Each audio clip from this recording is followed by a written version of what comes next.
Okay, let's go ahead and get started. My name is Kathleen Lucas, and I'm with two organizations that I'm very proud to be affiliated with. One is Amnesty International, and the other is Pennsylvanians for Alternatives to the Death Penalty. And the reason that we're here tonight is that the federal government is doing something that is more than unusual and completely unacceptable. The federal government has been carrying out executions at an incredible rate. They've carried out executions to the extent where in the past 2 years, the federal government has carried out more executions than a total of all of the state executions. And we have 5 more scheduled between now and the inauguration. The next one is scheduled for December 10th, which is incredible. That happens to be International Human Rights Day. It's an interesting way to mark that day. All of this is happening while support for the death penalty is continuing to trend downwards. Most Americans no longer choose the death penalty as the appropriate sentence for murder. The number of death sentences has been going down. Pennsylvania, my home, has not executed anyone in decades. And yet, at this particular point in time, we have this rush to kill, and it's very, very disturbing. The other thing that I think is important to know is that the people that are on death row, while they have committed heinous crimes, no one is going to say that they are not. Those are not by any stretch what you would call the worst of the worst. And the death penalty is supposed to be reserved for the worst of the worst.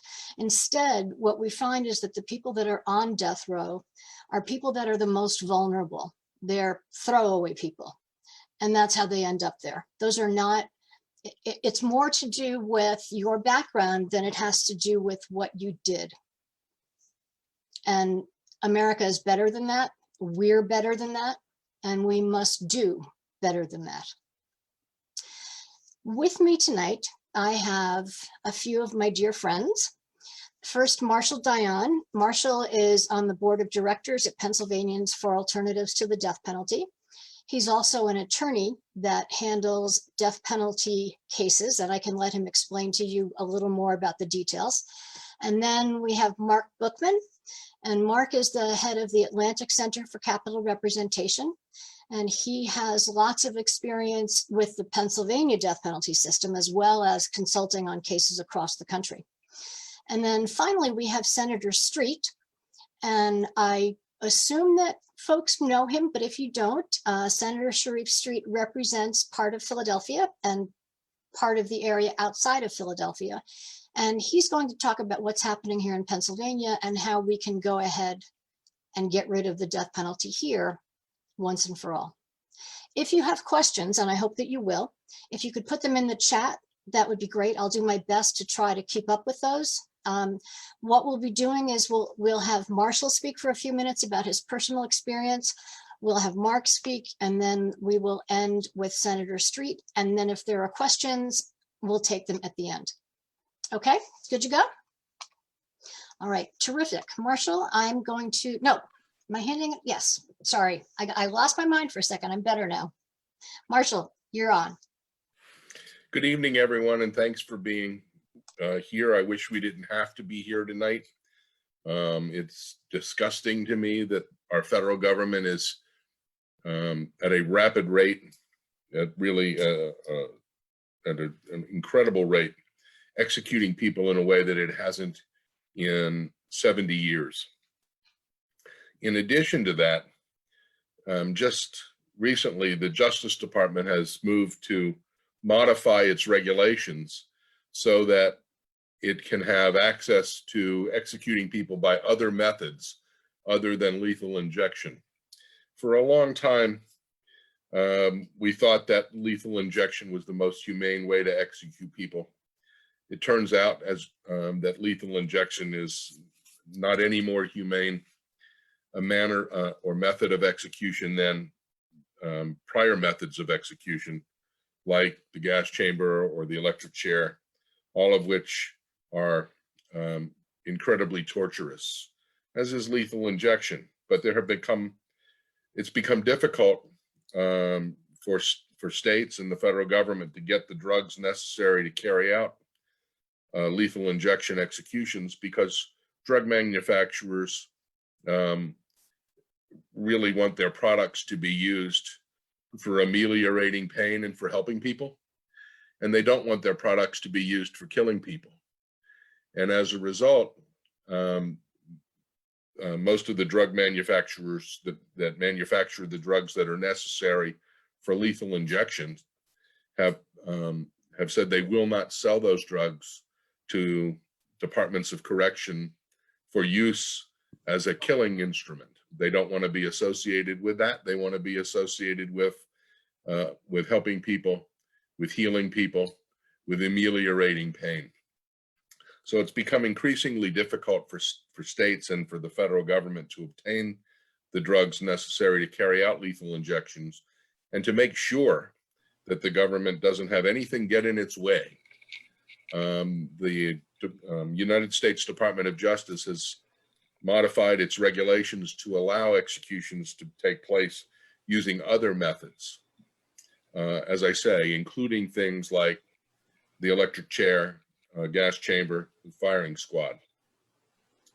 I had a client who was executed in the gas chamber in North Carolina in the early 90s. And it was an awful experience. At the time, we did not know how torturous lethal injection could be. My client, David Lawson, had the opportunity to sign a piece of paper that said he preferred lethal injection to death in the gas chamber. And he had to sign that piece of paper at no closer than 5 days before his scheduled execution, which was in June of 1994. David had been undiagnosed with severe bipolar disorder prior to his conviction and incarceration after the homicide he committed.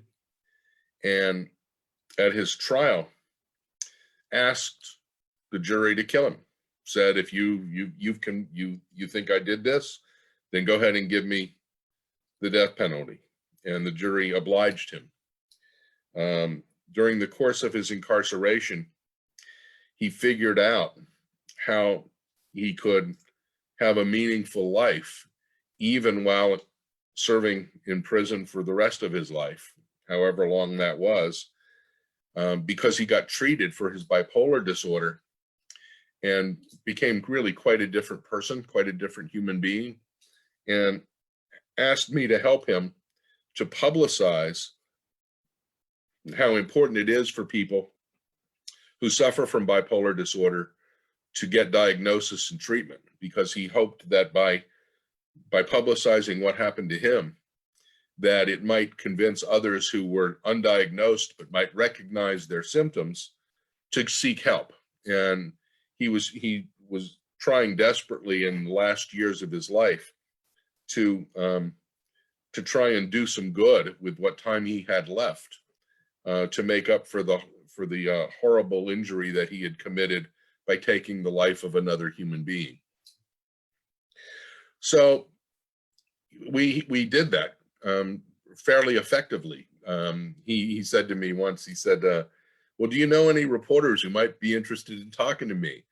And I said to him, you know, David, reporters are always interested in talking to death row inmates. He said, well, send them to me. Whatever they want to talk about, I'll answer their questions. But in the meantime, I can talk to them about having been undiagnosed for my bipolar disorder and getting diagnosed, and what a change it made in my life. And hopefully that will make changes in some other people's lives and might make their lives better. Who knows? It might even save someone's life. Had I been diagnosed and been treated for my bipolar disorder, I might not be where I am today. So we did that over the course of several years. But as we pursued his appeals, and we continued to lose. And finally, it became clear that we had very few, if any, options left. And the state of North Carolina scheduled his execution. And at the time that he was originally convicted, the method of execution in North Carolina was gas chamber, death by lethal gas. But it changed to death by lethal injection, but he had to sign something to say it was okay for the state to change the method from gas chamber to lethal injection. And I encouraged David to sign the paper. And he said to me, you know, it's ironic. When I was undiagnosed, I told the jury, you know, since you think I did this, go ahead and give me the gas. And I participated in the process by which I was sentenced to death. Then I got treated for my bipolar disorder, and I realized that life is worth living. And now the state of North Carolina wants me to participate yet again in the process by which my death is going to be brought about, and I'm not going to do it. And I said to him, David, I want you to read some affidavits that I'm going to bring to you, because these affidavits will show you that death in the gas chamber is really extraordinarily painful. And I don't want you to have to suffer that way if you don't have to.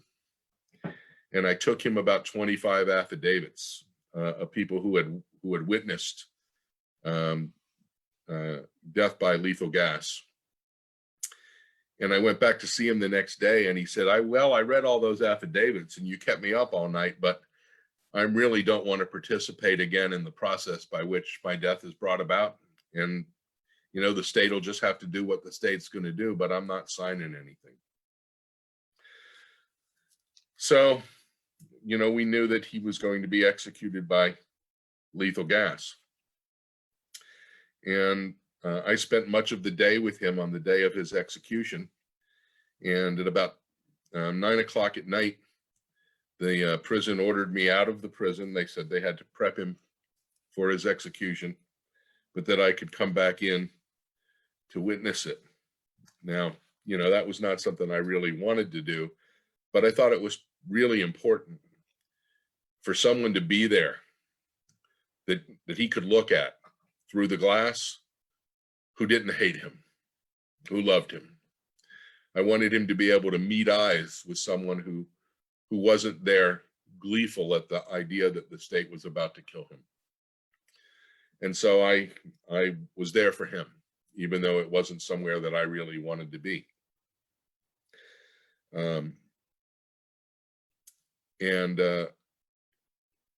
At about 1 o'clock in the morning, he was strapped into this really heavy, big wooden chair, sort of like you would imagine a chair would be for an electric chair, but there were no electrical wires.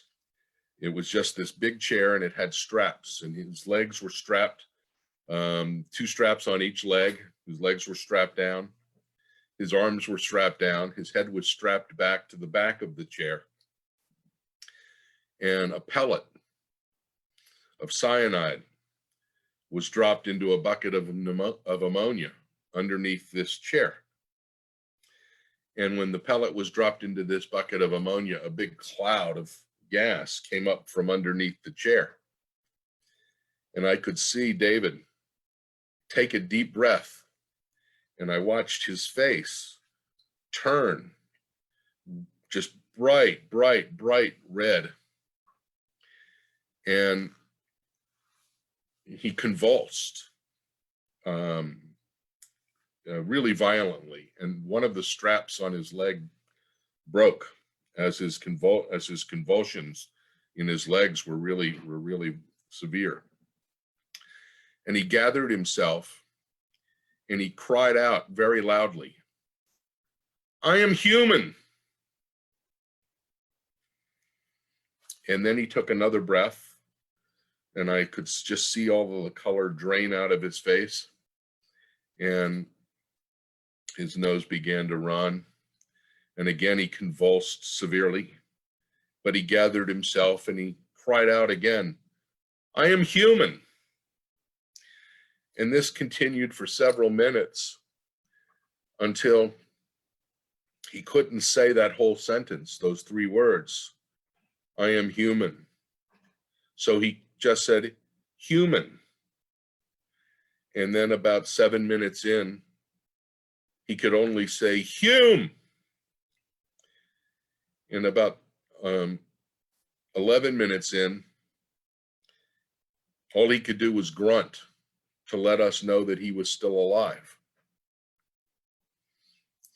And about 14 minutes into this process,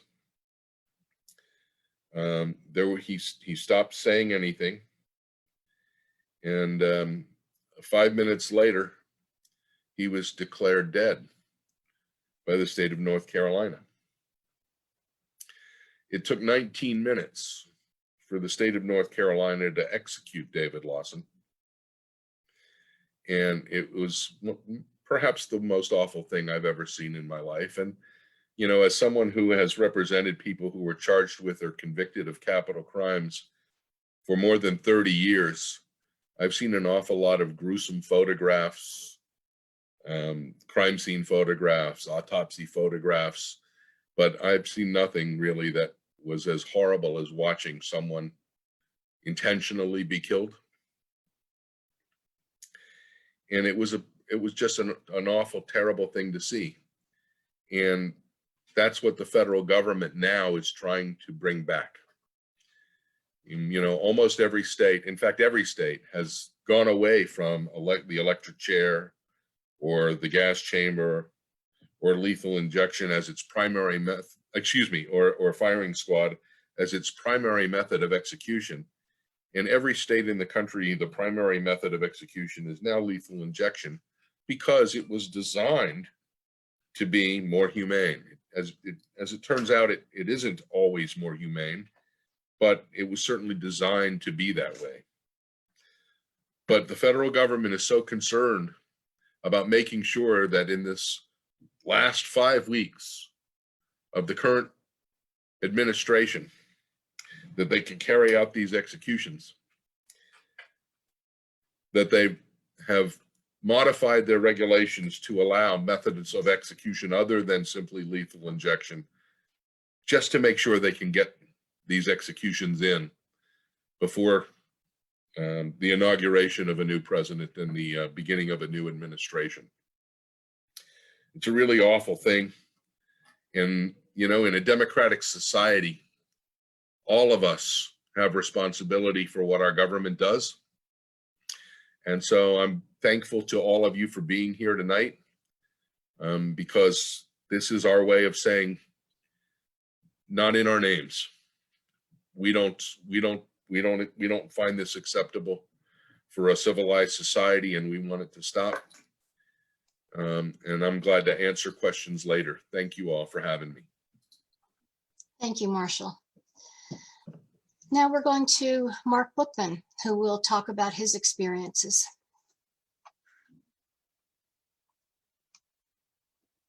I think you're on mute there. Yes, I was muted. Some people would like me to stay that way. So I appreciate the opportunity to speak here as well. And I wanted to sort of follow up Marshall's, incredibly compelling story about his client and his client's humanity.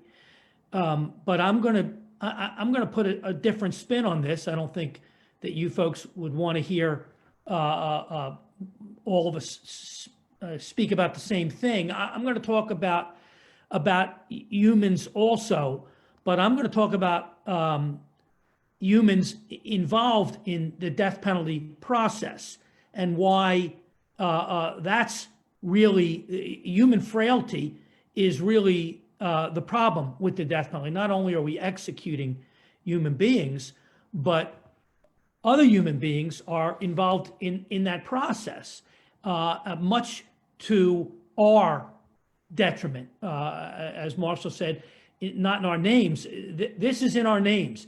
These are our elected officials and court-appointed people that are handling these cases in a way that I'm going to talk about right now. I want to also I want to make it clear that the stories I'm about to tell you are cases that I've been involved in, that I know about.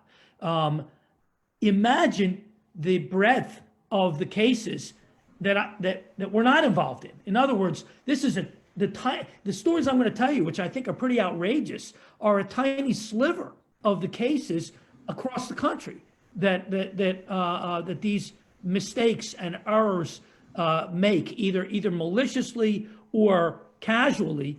So, I guess my point is, we talk about DNA as a window to the justice system. We know how many innocent people DNA has exonerated.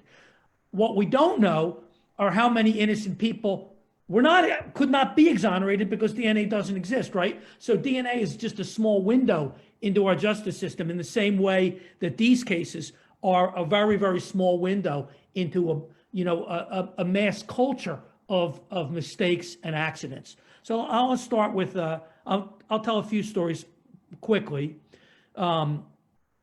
Imagine you're a young person, and the Commonwealth of Pennsylvania tells you that they intend to execute you. They intend to try to have you executed. And your lawyer comes to meet you and talks to you. He doesn't come and see you very often, but he sees you.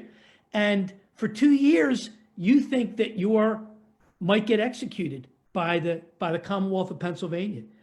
Turns out that while this young person didn't know, he was ineligible for the death penalty. He was under the age of 18 at the time of the crime.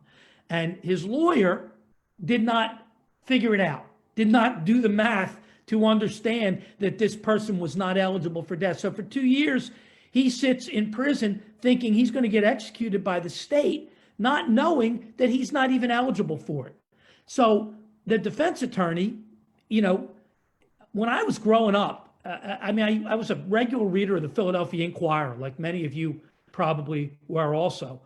And you can't help but think that the best lawyers are handling these cases, the cases that make the newspapers. They got the best lawyers working on them. High profile, big cases. Turns out exactly the opposite.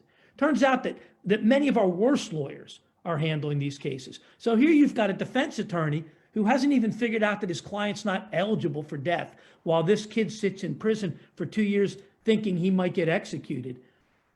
Put yourself on the other side. And we're all very quick to blame the defense, and I blame the defense myself on a pretty regular basis, especially with a case like this. But think about the Commonwealth of Pennsylvania, our elected officials who didn't go to the trouble to figure out that this kid was not 18 years old at the time of the crime. They were so casual about seeking death against this kid that they didn't even do the math themselves. I blame the Commonwealth far more than the defense for that. That's the willy-nilly, let's just seek death against this kid, we'll worry about it later. That's the approach.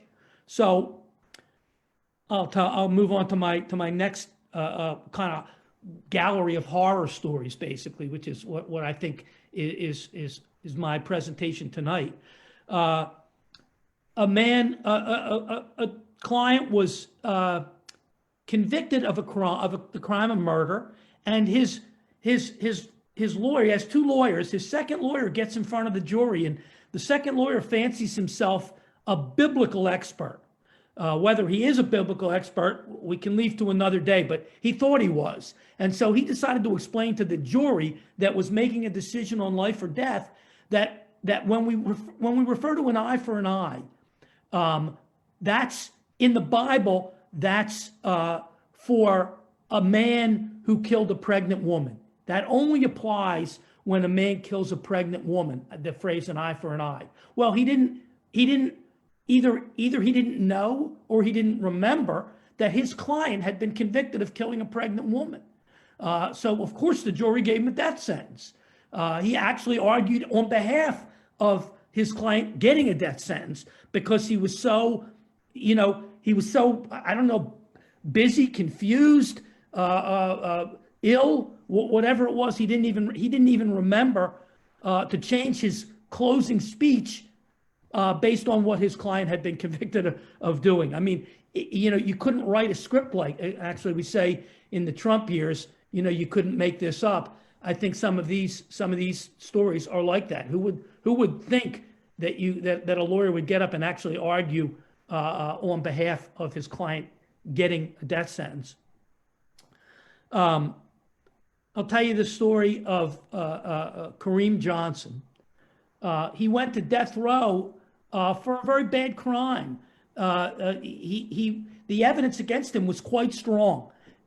He had killed a man, and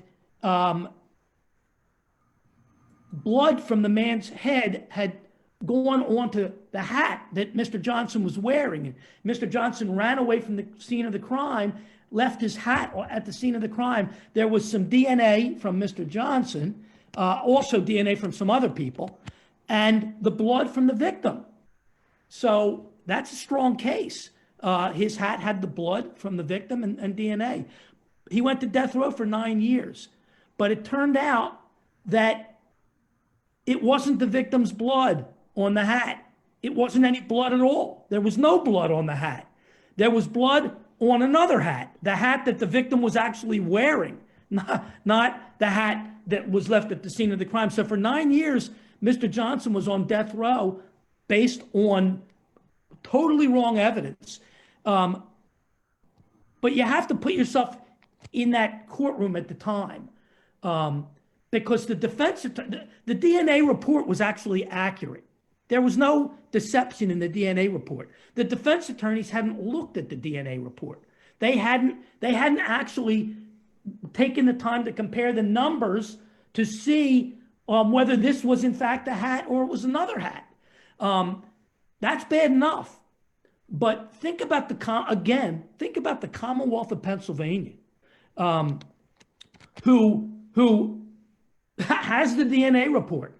The defense is entitled to believe the Commonwealth when the Commonwealth tells them something. So the district attorney tells them there's blood on the hat. The defense attorneys are asleep. They're not paying any attention at all, and they believe the district attorney.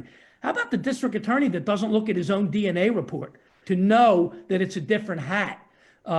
Fortunately, after 9 years, the Pennsylvania Supreme Court reprimanded the prosecutors and barred retrial on the case based on the really outrageous behavior of the district attorney, the prosecutor, and frankly the DA, the defense attorney.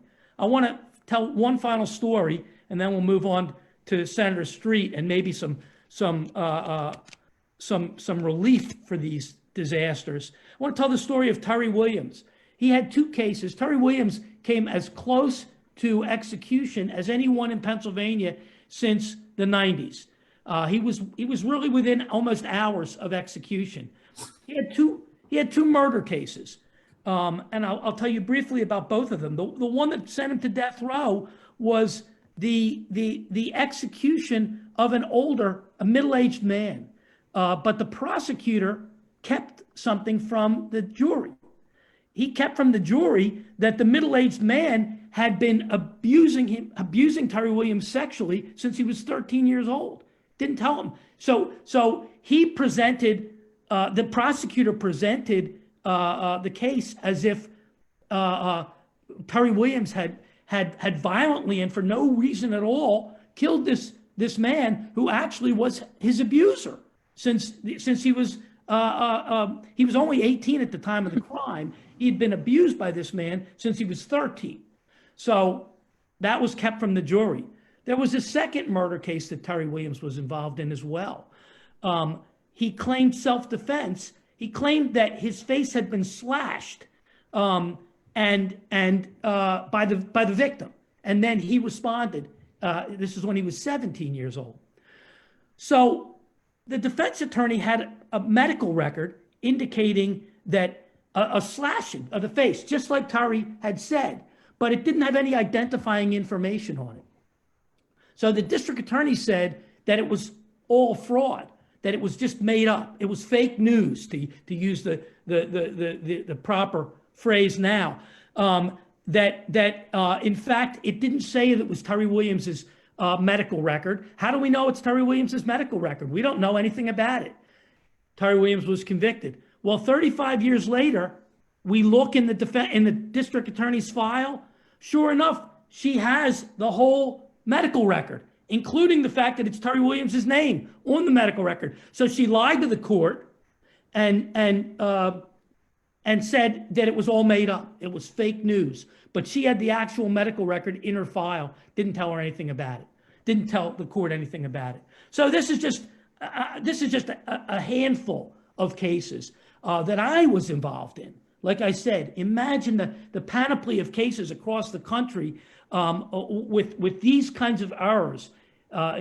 So not only are we killing human beings, but human frailty, and in the broadest sense of the word, it's just one more reason why the death penalty is an outrageous form of punishment. It's bad enough that we put people in prison with these kinds of mistakes, but to execute them, to not be able to at least at some point see the mistakes that we've made, is truly outrageous. So I thank you all for bearing with me. I hope I didn't speak too long. And I appreciate your attention and the fact that you're here on a Sunday night. And I look forward to hearing from Senator Street as well. Thank you so much, Mark. I personally love hearing your stories, even though they're hair-raising. So thank you. Senator Street, you are here, but you're not showing up. There you are. Okay. I'm here. There you are. Welcome. You're up. Thank you. One, I want to thank our previous speakers for outlining so much of, just giving such vivid personal accounts of why we need to discontinue the death penalty. Secondly, I'd like to acknowledge Senator Katie Muth, who's on the call, who is the prime sponsor of legislation to end the death penalty in Pennsylvania. I'm the first co-sponsor, but Katie is the prime sponsor. And she's also on the bill. Senator Muth is also the prime sponsor. And I want to thank her for her work in this space. Look, I will say this. We've heard from a perspective of a person talking about the humanity of a person who was executed, and we've heard about the human failings of the people involved in the criminal justice system. Both of those things are important. But I will say, as an African-American lawyer, what has always struck me is the fact that this is a policy that we do not implement without racial disparities. There is clearly a disparate impact. In the Commonwealth of Pennsylvania, African-Americans make up 12% of the state's population, but 70% of the people sentenced to death row. And so, I think those numbers, there are similar dramatic racial disparities every place where there is a death penalty. African Americans are dramatically overrepresented. And this is a country that has a long and storied, unfortunate history of executing African Americans for a number of things. There are huge disparities in the number of African Americans that are executed because they're involved in crimes where there is a victim is white, and a very small number of people when it's reversed and the victim is black and the defendant is white. This is a country that we remember not so long ago, during my father's lifetime, had lynchings. This is a country where black men were executed for reckless eyeballing.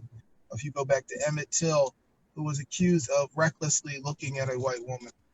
And this is a country where mob rule for years dictated that African Americans would be executed. And so when we have a policy of executing people that leads to great disparities in executing the same demographic that we have historically executed for overtly racist reasons, I think that should call into question whether or not we are capable at this point in time and moving forward with a policy like the death penalty without the severe racial disparities. And it should be particularly eye-raising that these disparities fall right squarely upon the same group of people that were, overtly executed for racist reasons. There are so many other reasons around mental health and other challenges. But the thing that strikes me where the data is overwhelming and compelling is the data around racial disparities. And as a lawyer, I will point out that we are supposed to apply the highest scrutiny, strict scrutiny, to any policies that result in racial disparities. And I do not know how a strict scrutiny analysis of the way the death penalty is implemented could allow us to continue to move forward with the death penalty. And so from a civil rights constitutional law perspective, I think the death penalty should be suspended and or struck down because it can't be implemented without severe racial disparities, and therefore strict scrutiny analysis should strike it down. The humanity of it all would suggest that we also just shouldn't be moving forward with a policy where we are erroneously taking people's lives, the DNA evidence that has exonerated so many people. And then now that I will point out in the city of Philadelphia where I live, we once had Lynn Abraham, who was known as the deadliest DA in America. And now DA Krasner, who has taken a really hard look at some of those cases, is finding that there are a number of people where the evidence suggested people shouldn't have been placed on death row. We shouldn't be having error after error in a manner consistent with what Mr. Bookman talked about, and additional errors associated with a policy that allows us to take a human life. There are many of us who believe that we shouldn't be taking the government shouldn't be in the process of having state-sponsored executions under any circumstances. But most certainly, if we are going to have state-sponsored executions, we should certainly not do them in a racially disparate way. We shouldn't be executing people with mental health challenges, and we certainly should just not be factually getting the cases wrong or procedurally failing to provide the best quality trial we can for folks. However, in all of these instances, the Commonwealth of Pennsylvania consistently fails, and it is very disturbing that now the federal system, we are seeing the President of the United States rush to execute as many people as he possibly can, and his blatant disregard for the guardrails that were put up to make sure that we did this in a humane manner if we had to do it, and in a safe manner. I'm not sure what motivates such bloodlust. I'm not sure. It is probably perhaps the darkest in a chapter of absurdities from this president. But I mean, how much darker can you get in terms of leaving the White House to have your final chapter be, let's see how many people I can execute before I leave? Most presidents go on a spree of trying to figure out who they can exonerate. I cannot imagine what was said before I leave office. I want to take as many lives as possible, and I don't care the manner in which I have to take them. And so I am really, really disturbed by this. I do want to thank Senator Muth for her legislation, which I've been proud to co-sponsor, which would eliminate the death penalty in Pennsylvania permanently. And I think that makes a whole lot of sense, given the fact that there is at no point in our history of the Commonwealth where we've implemented the death penalty in a fair manner, and certainly it appears to be inconsistent with basic human decency and good, that we would be moving forward with a policy that we, one, cannot effectively do without flaws. Two, that we implement against people who have mental health challenges in many cases. Three, in which we often inadequately provide adequate counsel to people. And finally, a policy in which we overwhelmingly apply in a racially desperate manner and over-execute and disproportionately execute African Americans, people of color. And so with that, I thank everyone for joining in this protest. Would welcome hearing from my colleague, Senator Muth, who is really just a wealth of knowledge. And look, she brings a fire and a spirit to this issue that would be certainly worth hearing from. And thank each and every one of you for your advocacy. We shouldn't be doing it as a country, and we should not be executing people in a state that where America was born and the first democratic society was established. Thank you, Senator. I do want to introduce Senator Katie Muth real quick, and just to give a heads up to our other guests, in a minute, I'm going to ask you what makes you hopeful when you think about where we are with capital punishment. Now, I know that's a tough question. So, Senator Muth, would you mind saying hello? There you go. Thank you. And thank you, Senator Street, for your kind words. And I do want to start off by thanking everyone for joining on a Sunday night about this important issue, and also to thank State Representative Chris Rabb, who also has the companion legislation in the House. And he was elected before I was just elected in 2018 to the state Senate. And, I've worked with him on legislation, and he's been kind enough to mentor me, especially on this specific topic and introducing it in the Senate because it hadn't yet been introduced. And just like anything I've learned in the last 2 years, which is a lot, I've learned about the flaws and even corruption in government. And so this falls right in line with those things that I've learned, specifically with the lack of representation that those who are on trial are given. And it seems that the data really does show that those who end up on death row or who are sentenced to the death penalty often are there not because they deserve to be or because they are deserving of execution, but more so because they've had the worst representation.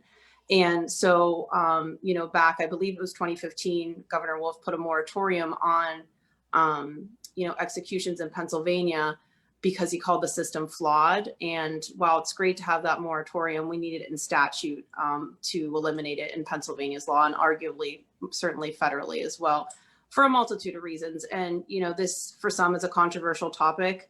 I don't want to, discount anyone whose family has been harmed by any sort of crime, but, to have an honest conversation about how this sentence has been applied, who it's been applied to, and to take a look back, as Senator Street mentioned, from Larry Krasner's, amazing work and looking into these reports, showing how it was not applied fairly across demographics, specifically all people in Philadelphia that were awaiting death penalty were people of color.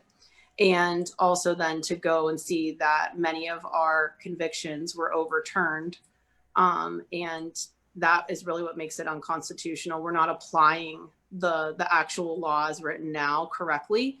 But then you boil it down to both the humanity argument of what are we doing to people, and for those who don't care about humanity, which seems to be unfortunately some, that from a fiscal standpoint, it's a giant waste of money. And with those factors combined, I think this is something that could happen in Pennsylvania with appropriate pressure to those in the majority party. Especially those who, are claiming to be such great advocates for life, especially those who I've had the opportunity and amazing honor of meeting, whose sentences were overturned. And I'm grateful that they had they had people in their corner, because I would have never met them, they'd be dead. And to hear their stories, to talk to their families, and, to be put through something like that when you weren't guilty. It's a tremendous burden of trauma to carry for the rest of your life. So as we continue to hope and pray and good juju and rain dance, whatever we can do to stop these upcoming executions, as Senator Street mentioned, I'm not really sure what kind of cruel human would add this to their to-do list on their way out of elected office, as if, you're using cruelty to rile up your base, which is really disgusting. And so again, I'm thankful that all of you are on this call tonight and paying attention to this issue. So thank you again for having me, and thank you, Kathleen, for guiding me and also mentoring me through this issue as a new legislator. So thank you. Well, thank you so much for taking it on. I really appreciate it. So I do not see any questions in the chat, which I have to say surprises me. So as you think of questions, please type them in. And I want to go to Marshall and then Mark and then to the senator, and then ask them what it is that gives them hope in regards to the death penalty in these current days. It's a great question. First of all, let me thank Senators Street and Muth. I'm incredibly grateful for your work. Let me also thank Marc Bookman, who is a real hero, not just here in the Commonwealth, but nationally. He works tirelessly to save lives, and I'm really, really grateful for his work. I got involved in this movement to end the death penalty over 40 years ago. I actually was a junior at the University of Georgia in 1980 when my state announced that it was going to carry out its first execution in 20 years. And I thought to myself, you know, in a democratic society, if my state's going to kill somebody, that means I'm going to kill somebody. I ought to think about this before this happens. And I drove from Athens, Georgia to Atlanta, Georgia for a vigil the night before the scheduled execution. And I found myself in the back row of the Central Presbyterian Church in downtown Atlanta, listening to lawyers and to clergy people and thinking about my own faith tradition, in which I learned that we were all created in God's image. And that instead of completing the creation of the universe in 6 days, the Almighty created us to be partners in completing the creation. And I wondered how any human being could be thrown away when we have this sacred obligation to help complete the creation of the universe. And I found myself at this vigil nauseous and weeping at the idea that my state was going to kill somebody, and the state was going to put someone's blood on my hands. And I tried to figure out how I could do as much as I could do to try to keep the blood off my hands. And I decided that night to go to law school and train myself, be trained to represent people who were charged with and convicted of capital crimes. And as soon as that idea came into my head, the nausea went away. And it's been the only way to keep the nausea away for 40 years plus. And I'm hoping one day that I'll be able to do something more productive with my life. Because I think there's a difference between being productive and simply being anti-destructive. But I'm hopeful because, you know, when I began doing this kind of work, support for the death penalty in the United States of America was through the roof. And, you know, the kinds of things that Mark talked about earlier, you know, the really poor quality of representation that so many people who are charged with or convicted of capital crimes get is just, it's really appalling.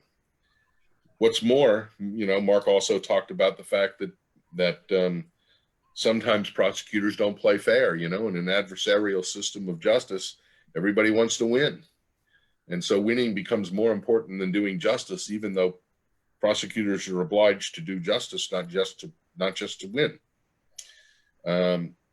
And so, you know, those issues were all being litigated when I got involved in this work 40 years ago. And nobody cared. You know, we were screaming about ineffective assistance of counsel, and we were screaming about prosecutorial misconduct. As Senator Street discussed, we were screaming about race discrimination in the application of the death penalty in the United States of America. Just to sort of make a small point, so there have been a number of studies done over the last 30, 40 years analyzing whether the death penalty is applied in a racially discriminatory manner. And the evidence is really quite overwhelming that the death penalty is in fact applied in a racially discriminatory manner all across America.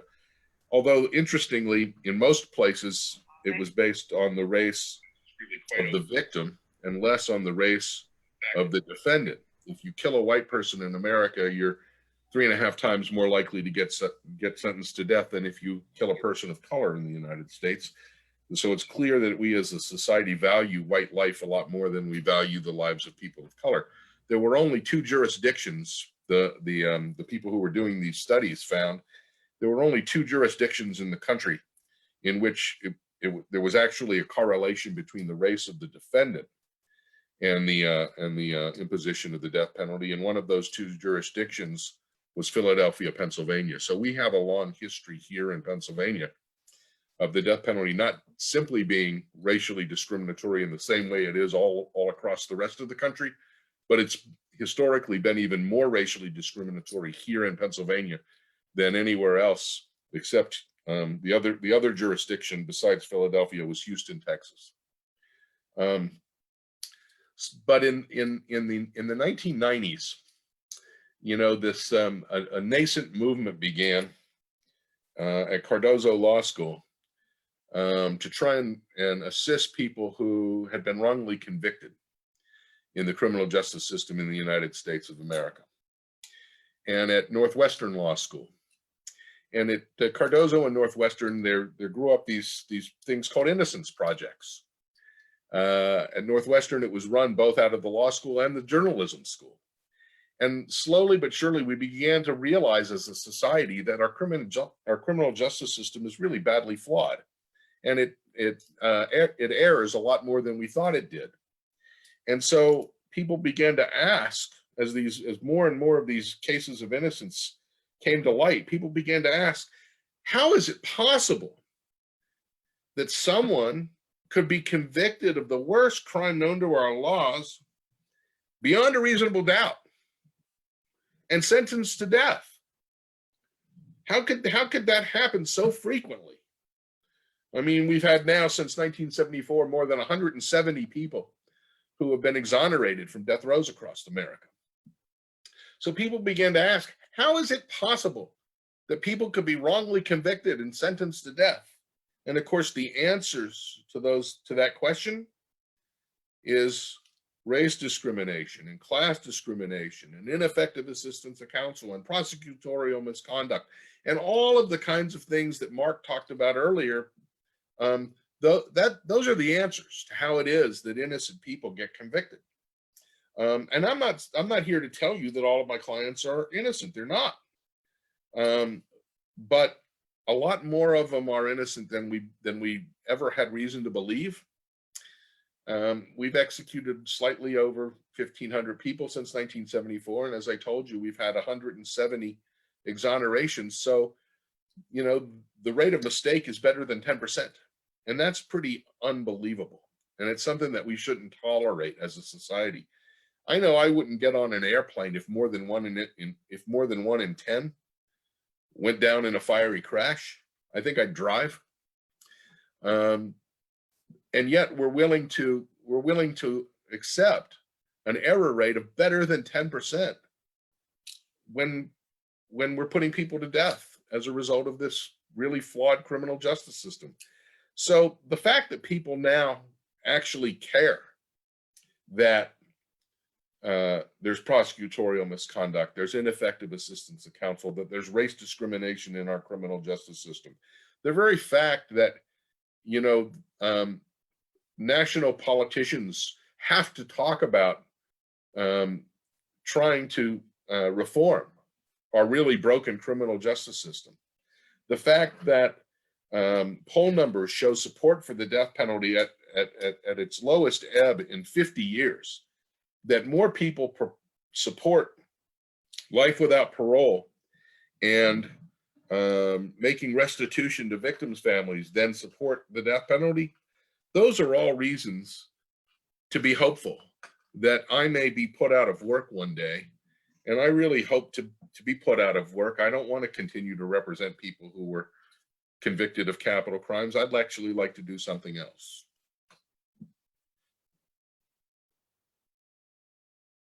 Sorry, I had to unmute.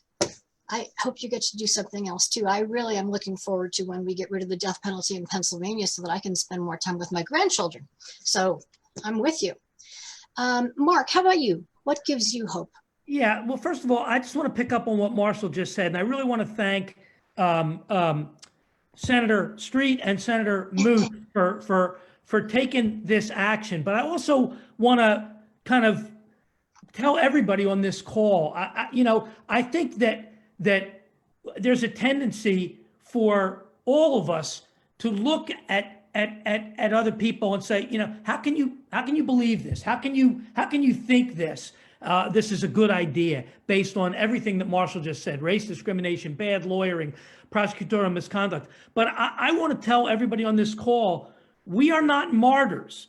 We are in the majority. And it's important for us to understand that we're in the majority. So when it's important for Senator Street and Senator Muth to be acting as if the public supports what they want, because the public does support what they want. The accurate polls show less than 50% favor the death penalty. We can't be walking through our lives thinking that we're in the minority and God, if we could only just persuade everybody of all these facts. We have persuaded them. We're in the majority now, and we have to start acting like we're in the majority. So I am grateful to Senator Street and Senator Muth for doing this. And once we persuade the politicians that we're actually in the majority, once we persuade them that this is the right vote, this is what people want, then we're going to see real progress. So I just want to kind of make that speech that, we have to recognize ourselves being in the majority now. We're no longer in the minority.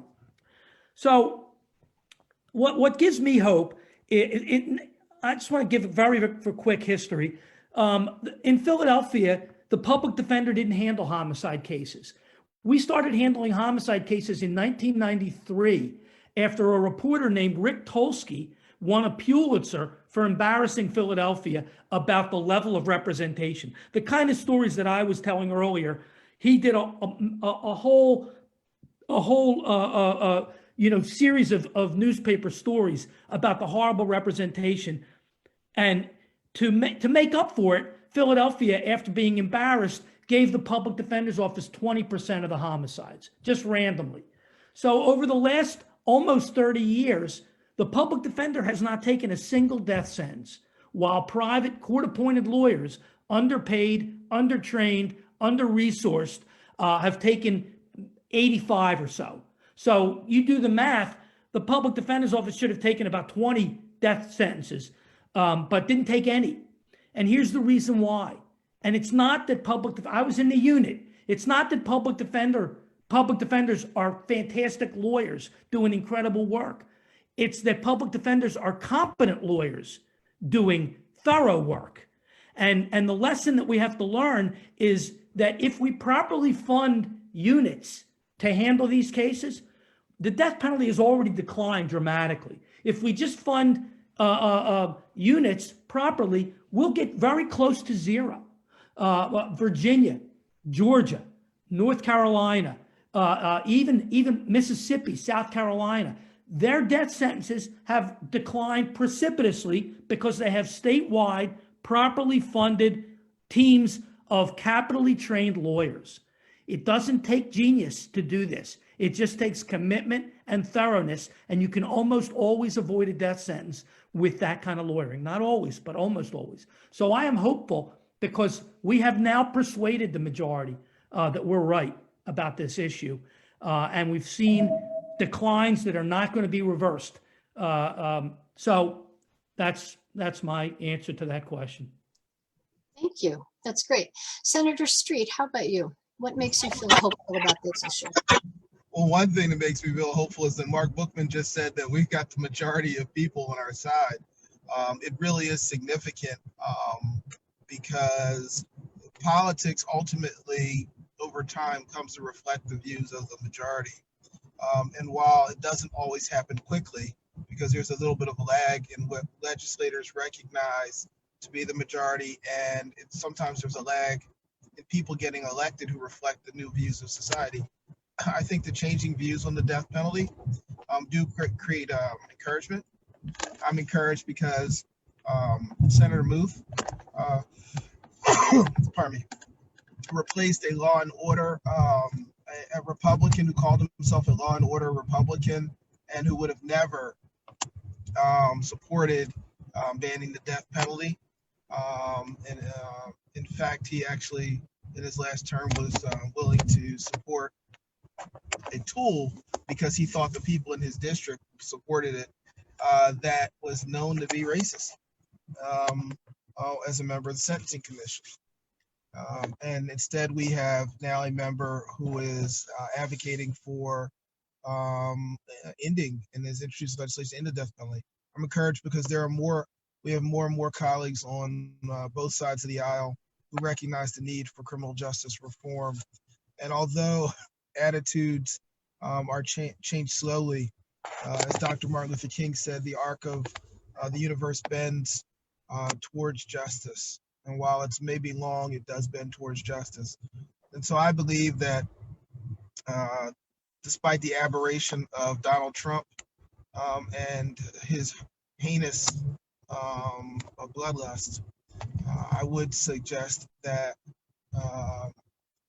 overall attitudes and policies really are moving in a direction where we're likely to have a more just criminal justice system and less executions, and ultimately no executions.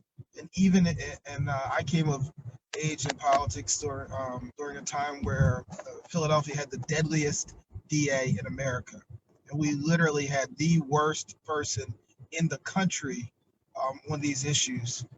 And now we have in Larry Krasner a DA who's arguably the best big city DA in America on these issues. And so Philadelphia has come a long way in the caliber of representation we have with respect to a district attorney who's not just concerned about winning, but concerned about fairness. And so all of that causes me to have some measure of additional confidence in our system.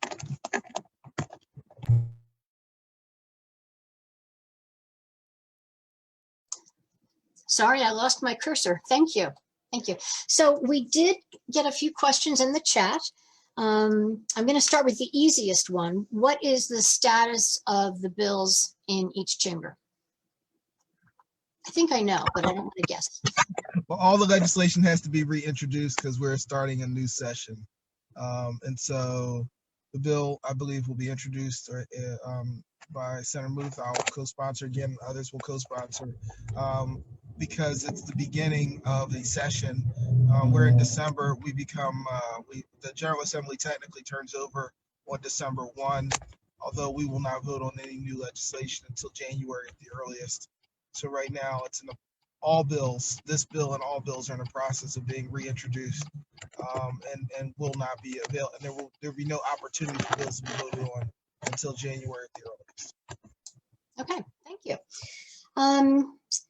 This one I want to point towards Marshall. Kate O'Connell asks, how can we be present to people that are awaiting execution by the government? Repeat the question, please. How can we be present to people that are waiting to be executed by the government? One of the things that our system does, and we don't talk about it very often, is that we isolate the guys, the men and women who are sentenced to death. We isolate them so severely that we try to kill them emotionally and spiritually and psychologically long before we try to kill them physically. And they are pretty desperate for human contact. So anyone that's interested should really reach out to Pennsylvanians for Alternatives to the Death Penalty or to other similar state organizations in whatever state you happen to be in, and get trained for being a pen pal with somebody who's incarcerated on death row. That's one way. It's important to be trained because your communications are not privileged, and therefore it's really, really important to learn about what you can talk about and what you can't talk about. But being a pen pal, and now, I use this term pen pal because I'm from an older generation, but you can now do video visits with people. And, it's nice to write to people, but it's also nice to do video visits. And if our clients, put you on their visitor list, then you can do a video visits with them. And they're really desperate for human contact. And I encourage people to do that who are so inclined. I also think that it's important to sort of remind the rest of society that that there are these people who are living under this constant pressure, with this constant sort of sword hanging over their head, not just figuratively, but literally. There are people that are constantly living under this fear of execution, and we need to remind our fellow citizens that there are people who are living that way day in and day out. So you can write letters, you can do video visits, you can attend trials, because trials are public. The Constitution guarantees open and public trials, and we should be attending them. We should be writing letters to the editor. We should be writing letters to our local prosecutors. We should be writing letters to our local United States attorneys, letting these people know this is not something we support.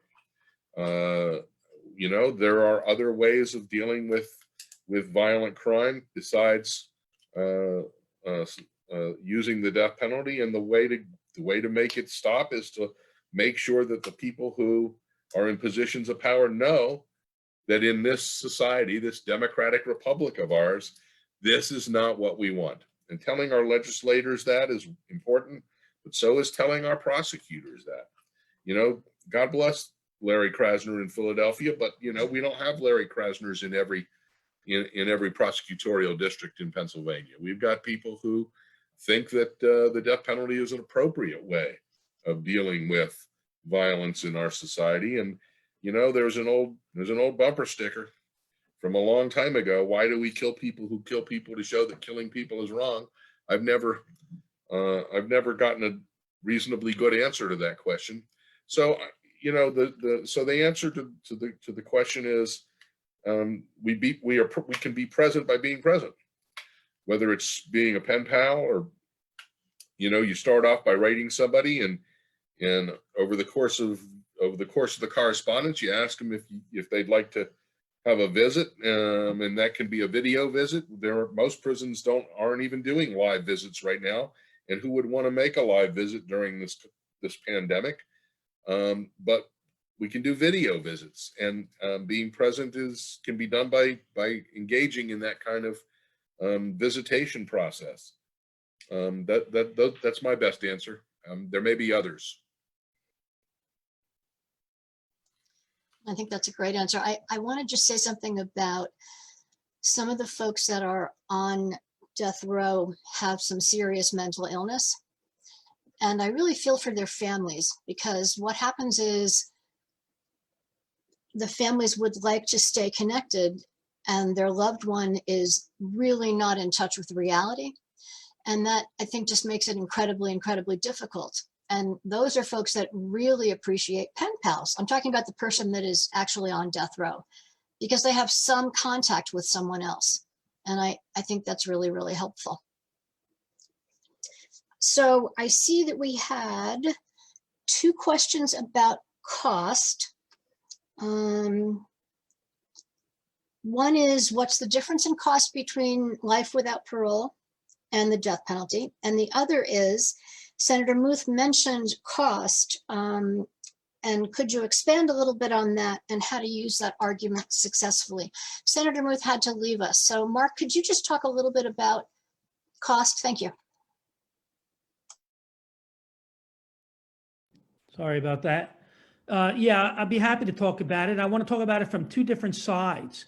First, I will say that the death penalty, a lot of people have studied costs in the death penalty.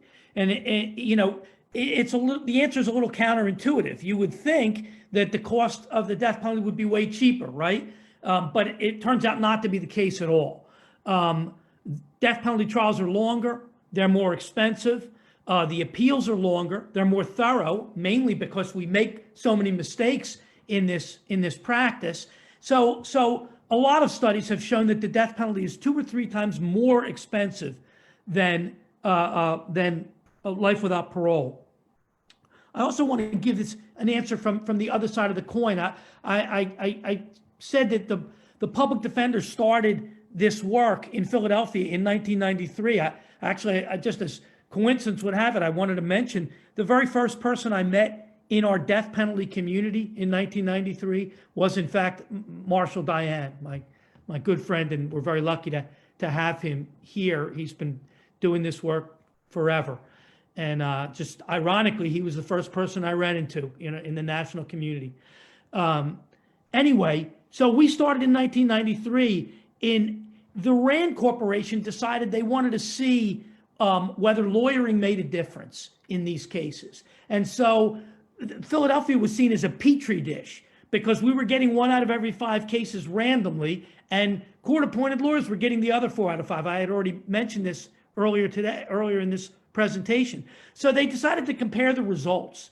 And it turned out that if you had a public defender, you were 19% more likely to be acquitted, 61% less likely to get convicted of first-degree murder, and overall your sentence was 24% lower. But here's the kicker to that study. The study found that if the city used the public defender's office, they would save it was more expensive to have the public defender handle these homicide cases. But ultimately, it saved the taxpayer more than $200 million. Do you know why? Because of incarceration costs. The better lawyering actually saved the taxpayer over an 11-year period more than $200 million in excess incarceration costs. So the Allentown Morning News did a study showing that everybody on death row costs the taxpayers $10,000 more per year, every one of them. You can add up that cost as well. And that probably was a lowball figure. So for all those reasons, the death penalty is far more expensive. We're just not utilizing our funds in an intelligent way. Instead, we're being very penny wise and pound foolish. Yeah, well, I would just add to that. Listen, and additionally, the fact that we continue to have the death penalty, that we're comparing the death penalty vis-a-vis a life without parole, and life without parole is already extraordinarily expensive, in particular because of the number of geriatric inmates who we tend to have, and the fact that with the death penalty, we're talking about 10% more expensive than the inmates who are already the most expensive inmates we have in our system. So in many cases, these inmates are costing the system 3 times more than the average inmate. I've seen cases where geriatric inmates on death row can be costing the system $120,000 a year, where a typical inmate is costing the system about $40,000 a year. And so the cost differential is really, really significant. And the other part is that to the extent that we don't execute people, these folks have reached a point where statistically the likelihood of recidivating, if you're 65, 70 years old in prison, you've been in prison for sometimes 40, 50 years, is almost nothing statistically. And so we still house those people. And then the final is the PCRA trials around, or the trials for ineffective assistance of counsel tend to be much more extensive in death penalty cases, as opposed to, and the Department of Corrections doesn't even capture those costs when they do their cost estimates. And so those trials can be very expensive. Getting the old data is very expensive. And so for all of those reasons, the death penalty is extremely cost inefficient. And it's the most expensive way of handling our criminal justice system. Oh, that's great. Thank you. Mark, there was a question in the chat about why it is that an attorney might advise someone not to get their name into the media. So for example, someone is on death row and they have a support system outside, and that support system is saying, well, let's get this in the paper and let's tell everybody everything. And we hear from attorneys that's not always a good idea. So maybe you could talk about why that is. Yeah, I mean, there's no one answer to any case, right? So you know, there are some cases where there's negotiation going on. Let's say, I'll just give you one example, and it's very sensitive, right? The victims may be demanding the death penalty, and the prosecutor has to make has to navigate a little bit. And I don't mean to demean the victims here. I hope nobody thinks I do. It's very easy to understand why some victims might call out for the death penalty. That's one of the main reasons why we don't have victims or defendants' families making sentencing decisions, right?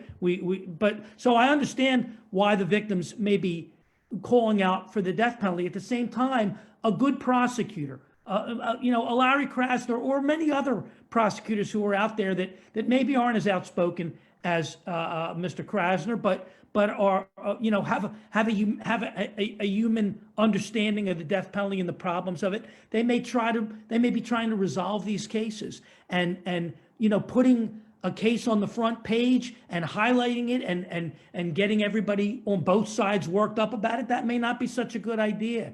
So, I think that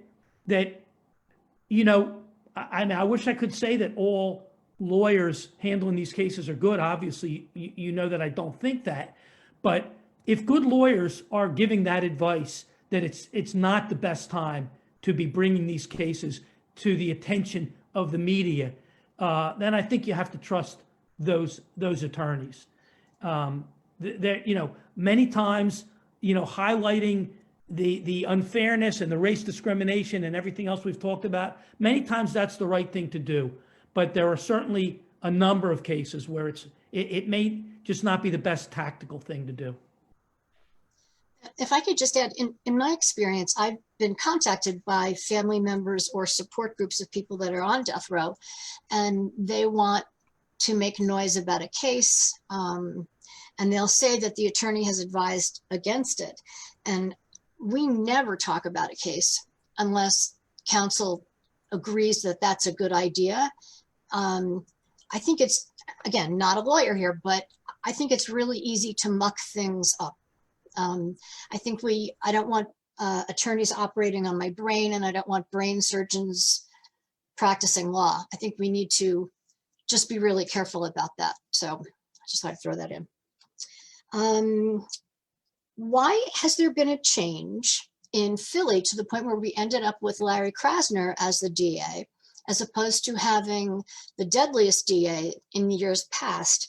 And the question is, was there some advocacy involved? I don't know, Senator Street, are you available? There you go. Yeah, I would suggest there was a tremendous amount of advocacy. We got in many of the elections where Lynn Abraham was elected, 95%, 97% of Black people didn't vote in those elections, and 95% of white people didn't vote. So a very small percentage of people were voting, and those people tended to be disproportionately people, honestly, ADAs and cops. because and it sounds crazy, but when you literally have 95%, one election when Abraham was reelected, and 95% of white people and 97% of black people just didn't participate and vote at all. And the participation numbers in the year of Larry Krasner were elected were still not great for a democratic society, but were dramatically better than anything we've ever seen during those years. And so people had such a negative opinion of the criminal justice system that the vast and overwhelming majority of Philadelphians didn't participate. And I will tell you, as a person who was younger when we first started looking at that statistics, and I looked at a statistic and said to one of my friends, geez, man, 97% of black people didn't vote in this election. He was a white guy. I said, yeah, look at it. 95% of white people didn't vote. He says, who's voting in these elections for DA? And what we found was that they basically the people who were already engaged in the system in some way. If you were a bailiff, or you were a sheriff deputy, or you were a cop, those were the people who were voting in that system. And therefore, the system reflected only the views of the people who participated in it and not the general public. And so Larry Krasner is a result of the general public getting more engaged in voting. And as a matter of fact, traditional wisdom said he was going to get destroyed and he had no chance of winning because of his positions. Traditional wisdom was blown away by a good voter turnout and a resounding victory for a guy who challenged the system and wanted to reform it, as opposed to was complicit in everything that was going on.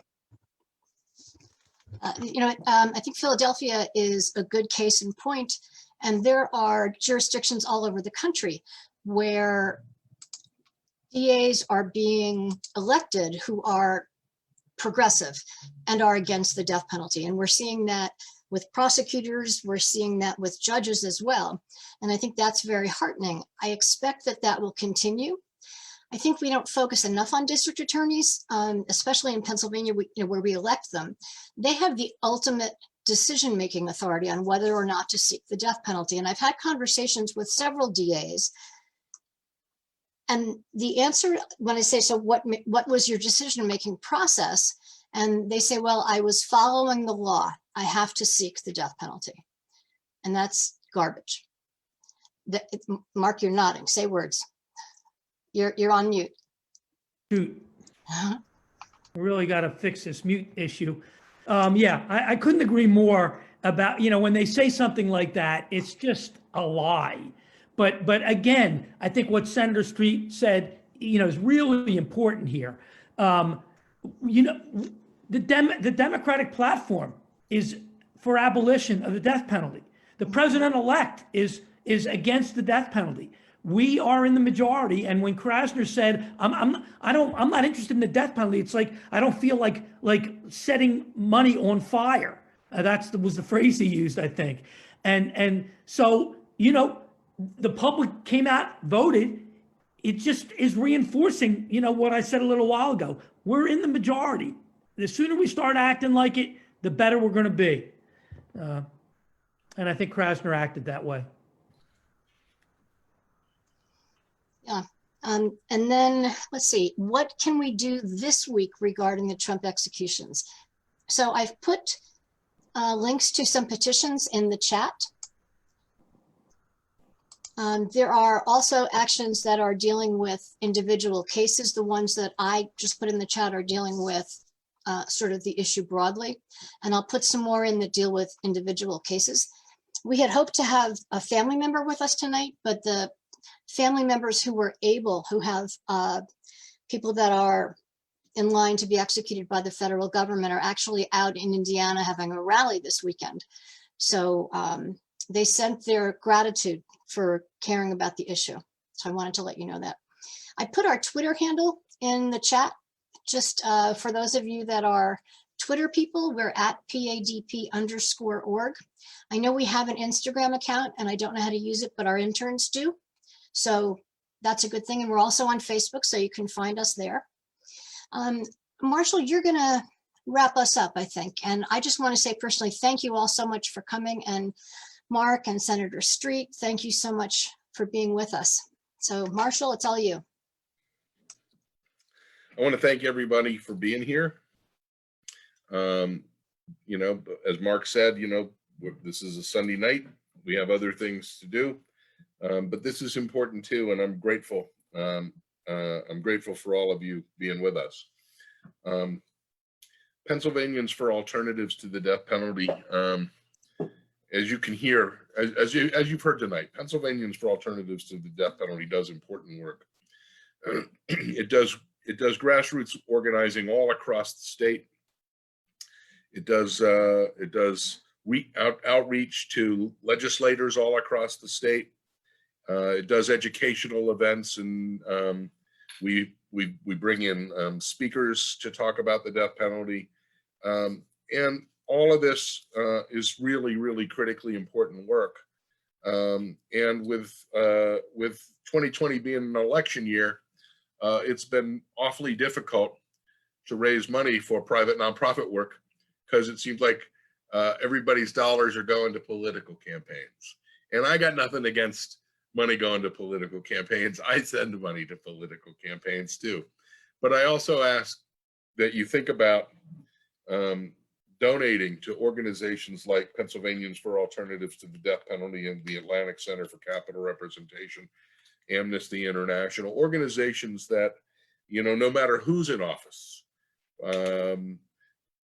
work for human rights, because no matter who's in office, human rights are always at stake. Roger Baldwin, the founder of the American Civil Liberties Union, famously said that civil liberties never stay won. We have to continuously fight to hold on to them, and that's certainly true in the work that we do. We haven't yet prevailed, but we're on the way. As Mark has told us repeatedly tonight, we're in the majority. And in order to take us, you know, we've really come a long way, but in order to take us across the finish line, we need the financial resources to do so. And I simply ask that those of you who believe in this work and believe that we as a society would be better off not engaging in more killing, and that there's been enough killing already, that when you have the opportunity, you'll donate to organizations like Pennsylvanians for Alternatives to the Death Penalty when you can. Thank you all for being here tonight, and you know, put me out of work. That's great. Mark, I don't remember the URL of the Atlantic Center. Can you throw that in the chat real quickly in case folks would like to donate? I will do that. Terrific. Thank you. Someone had asked earlier if we meet regularly, and I know it's on a Wednesday. Marshall, which Wednesday of the month is it that the Pittsburgh group, we're meeting online now? So the answer is yes, we meet, and it's online. The Pittsburgh chapter of Pennsylvanians for Alternatives to the Death Penalty meets once a month, the first Wednesday of every month at 7 o'clock in the evening. Thank you. Thank you. Before we hang up, can I just say, Kathleen, I just want to tell, based on what Marshall just said about putting everybody out of work, the Atlantic Center's slogan is trying to put ourselves out of business since 2010. So just as a coincidence, if anybody has an Atlantic Center t-shirt, that's on the back. So oh, that's great. I'm with Marshall on this. Thank you. I appreciate that. Okay, well, I think we are out of time. Thank you all for coming. You can reach out to anybody that's on the panel through me, klucas@padp.org.